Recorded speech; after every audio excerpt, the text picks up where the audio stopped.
Welcome to Weiss on Film.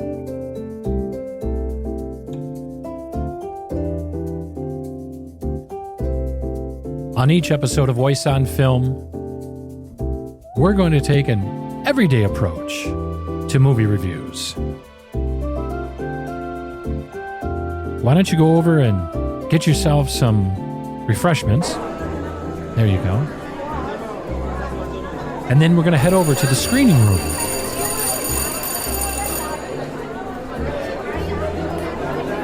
All right, you got everything? Are we ready? Let's get into the screening room and get ready to see what we have in store this time on Weiss on Film. Hey, welcome everybody. Welcome to another episode of Weiss on Film. Let's get into the screening room as we explore the Black Phone. This time on Weiss on Film.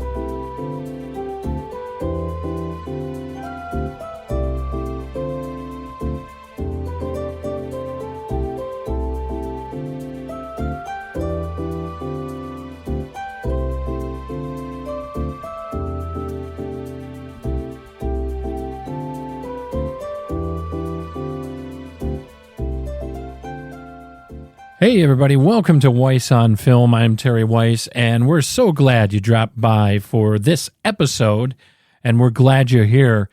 Now, if you like the show, do us a favor, would you please? Would you go over to your favorite podcast provider and give us a rating?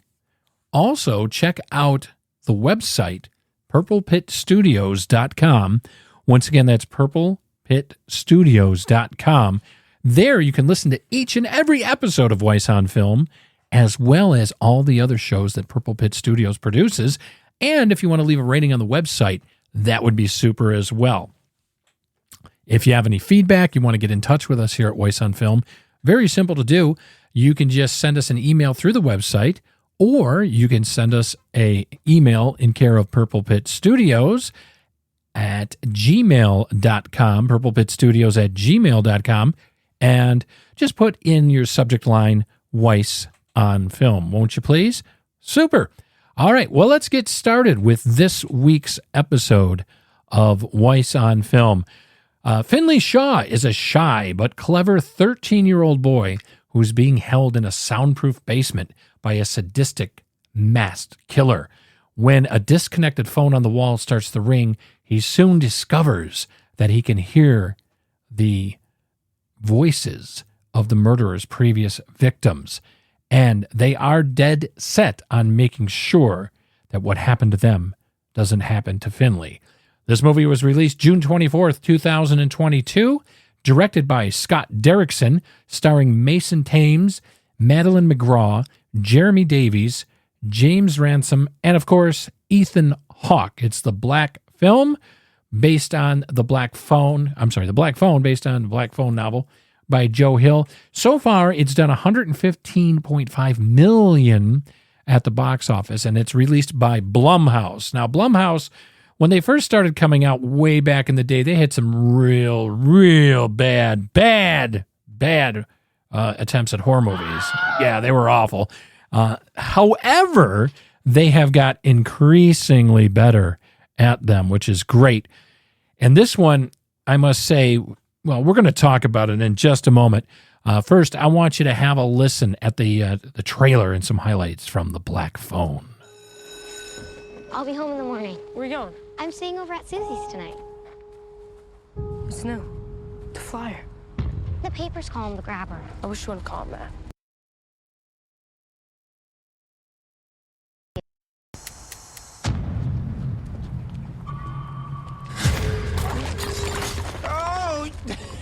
You goof. Well, isn't that just peachy keen? You need some help? You see that? Yeah. Would you hand me my hat? Yes, sir. I am a part-time magician. Are those black balloons in there?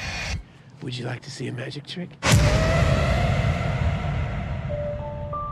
I have an announcement to make. One of our students, Finney Blake, was abducted. What if I could help the police find Finney?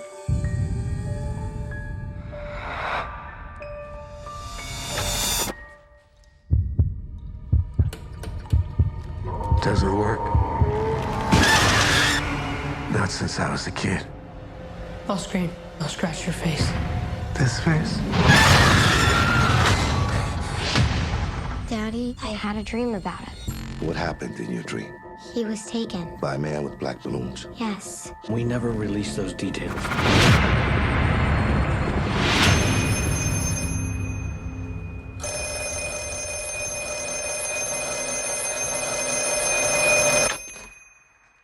Hello?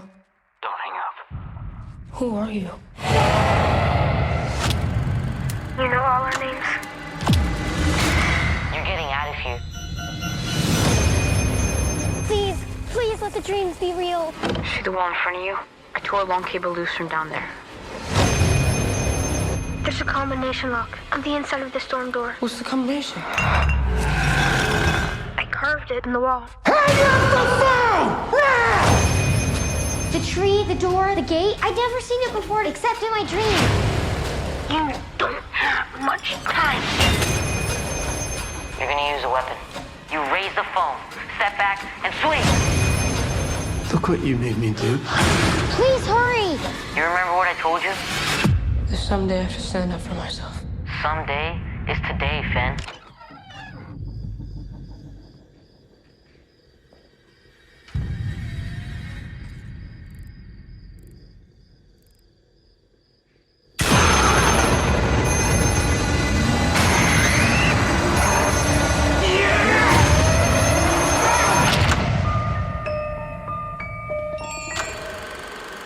So there you go. There's the trailer, the audio trailer for The Black Phone, a Blumhouse production.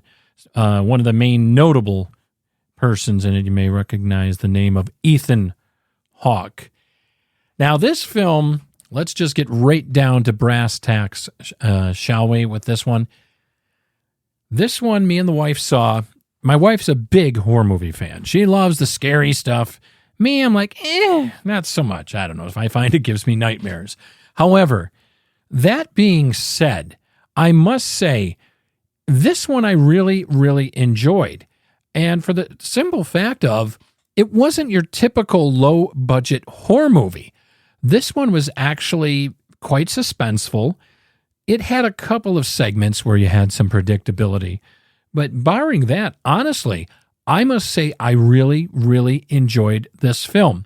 Now, it starts out with our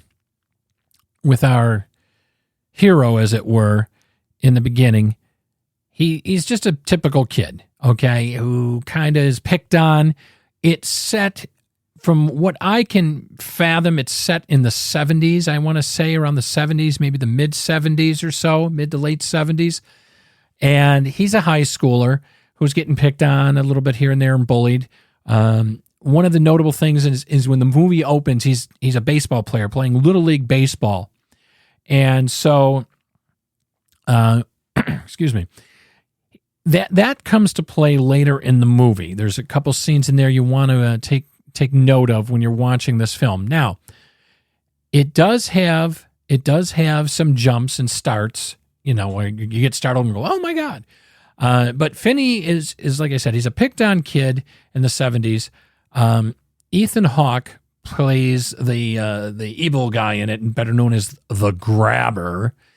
And it takes you through, you get a sense of the kids in high school and their basic angst and, you know, the trials and tribulation of, you know, coming of age in high school. But basically what happens is there's someone known as the Grabber, and your police force in this little town are trying to find out what's going on because kids are going missing, okay? And basically what happens is Finney Blake, he gets abducted by this guy and he gets locked in his basement. And this killer has made the basement soundproof, but there's a phone there, but it's not hooked up to anything. And just like, you know, in the intro when we were talking, was said, and a little bit you heard from the trailer, that the phone doesn't work, but all of a sudden, supernaturally, it does. Now, Finney's sister seems to be like she's a clairvoyant because she has these dreams about the killer, and that once her brother goes missing, they're a close-knit brother and sister, and he goes missing. So she starts having dreams about the grabber and where her brother might be located, but nobody really believes her, etc. Now, there's a couple goofs in the film. Finney uses what appears to be an LED flashlight during his captivity. These would not have been around or available in the 1970s. They weren't actually common until, here in the 21st century, okay? So there's a couple, little faux pas there. But it reminded me a little bit of Stephen King's It, but it had the classic killer mentality where, the guy's in a van and he attracts kids by magic, etc. There's some great songs in the movie. They take advantage of some great 70s music, okay? Basically, this is some great crowd-pleasing horror. If you're a horror movie fan and you want something that is a cut above, it's not your B or even C-list type of motion picture, this one you're going to like. The Black Phone, it takes a while to get going. So it's a little slow in the beginning, so just be patient with it. But once it does deliver plenty of tense moments without a complete reliance on a lot of jump scenes, the ones, like the Friday the 13th movie, the shock scenes, as I like to call them. But it has a consistently unsettling atmosphere and lots of satisfying moments of setup and payoff throughout this film, okay? Now, Mason Thames and Madeline McGraw are both terrific, carrying a lot of the film on their shoulders, and basically they are rising to the task in this film. Ethan Hawke is really terrifying as the grabber. I mean, he plays this great, able to convey a lot despite being hidden under a mask for most of the film as well. So, I mean, that says a lot. That really does. People seem to like this. I mean, if on the Internet Movie Database here, just giving you a quick grab, I mean, it's got like a 90% rating. Let's see what Rotten Tomatoes says about it. Rotten Tomatoes. As we scooch over there, Rotten Tomatoes gives it a, where is it? There it is. Rotten Tomatoes. We're going to scooch over to the potatoes. Rotten Tomatoes gives it an audience score of 88%. All right, 88%, which is pretty good. I mean, Rotten Tomatoes is one of those websites, if you're looking for a general consensus of what the public thinks, not these stuck-up movie critics who go to get to see the movie for free, that's a pretty good judge of character. And I would have to say, yeah, I would give it a good solid 80+% as well. I'm going to play another clip here from the Black Phone. Just give me a second. We're going to bring that up and play it for you. And this one's about when he meets the grabber. So let's see if we can get that to come up and play. And stand tight here. Here we go. So we're getting this clip set up for you. This is another one from the Black Phone here for you. Stand by. Here we go. Scared and you want to go home? I'll take you home soon. This is after he's abducted. Sister, I gotta be upstairs for a while. Something's come up. What? Never mind. What? Someone's coming. I'll scream. If someone's upstairs, they'll hear me. With the door shut, no one can hear anything down here. I soundproofed it myself. So shout if you like. You won't bother anyone. If you try to touch me, I'll scratch your face. And whoever's coming will see and ask why. This face? So there's a quick scene from the phone after Finney's been abducted, and it's one of those are the tense moments throughout this motion picture that make it really good. There's that play between, Finney's not just going to become a victim. He's not just going to roll over and say, all right, fine, you got me. For a kid, he really expresses a lot of fortitude and a lot of willingness to survive, which is really good. And you root for him throughout the film. You really do. You're rooting for him, and you want him to persevere. And I'll tell you, Ethan Hawke, like, I can't speak highly enough of how good. Okay, how good he is in this movie, as far as portraying the killer, the grabber, because he had me hating him. I'll tell you. Here's another scene. I'm thinking about it. I promise I won't tell anyone. He's trying to trick the You grabber can blindfold me, drop into me off letting him on the go. street. I'll walk home. Well, tell me your name.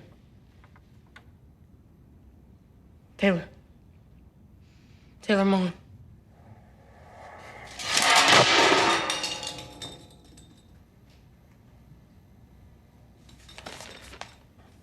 Now he holds up a newspaper, the grabber, and he knows that he gave him a false name. I was really starting to like you, Finney. I almost let you go. Now that's just some more psycho play in the movie there for you, because you know damn well when Finney got let go, the first place he was going to run is straight to the cops, and I would have too. So there's just a couple scenes for you from this. This film, definitely worth seeing. I would say if you want the theater experience with this as well, okay, go with an audience. If you like seeing those scary movies where everyone will, scream, jump, and root for them, this is one of those ones that I wouldn't mind paying a few bucks to see in the big theater with a crowd at night as opposed to a matinee. It runs about an hour and 42 minutes long. It's from Paramount Pictures. So as far as I can tell, and for my personal opinion, I'm going to give The Black Phone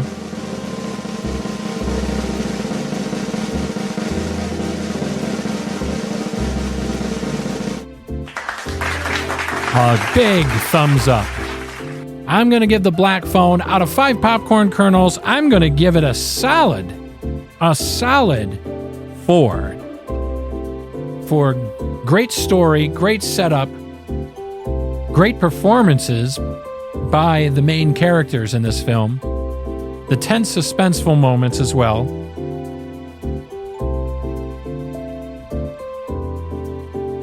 And overall, you won't be disappointed that you spent a couple hours watching The Black Phone. Tell me what you think. If you've seen The Black Phone or going to see The Black Phone afterwards, just leave some comments down on the website at purplepitstudios@gmail.com, or you can email us through the website or at purplepitstudios@gmail.com. So until next time, my friends, I'm going to save you an aisle seat. I'm going to save you a little bit of popcorn. And for Weiss on Film, Terry Weiss saying, we'll see you at the movies.